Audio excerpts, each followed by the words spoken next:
কি আনন্দ আকাশে বাতাসে, দৌড় দিলাম কক্সবাজারের ফিল নেওয়ার উদ্দেশ্যে।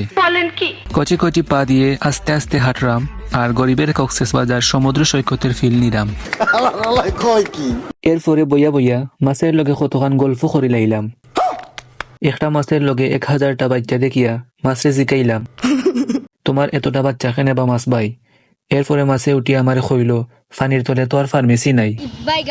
হাঁটতে হাঁটতে সমুদ্রের এক মাথা থাকি আরেক মাথাত আইলাম, আয়া এক জায়গাত নিরিবিলি উবাইলাম। এরপরে গার্লফ্রেন্ডের লগে ভিডিও কলে সারা গরিবের কক্সবাজার শেয়ার করলাম। যাই হোক, আমার বন্ধু আমারে কয় মাছ সারাদিন ফানির থাকে তবুও তার জোরায় না খেনে, তাইলে মনে হয় ফানির তলেও ফার্মেসি আছে। এখন আমি সমুদ্র সৈকত থাকি আইছি, আওয়ার সময় রাস্তার মাঝে আমার কিছু ফ্যান ফলোয়ার পাইছি। এরা বুঝি আমার প্রত্যেকটা ভিডিও দেখে আমার ফিসলামার কা ব্লগ নাকি তার যে ভালো লাগে।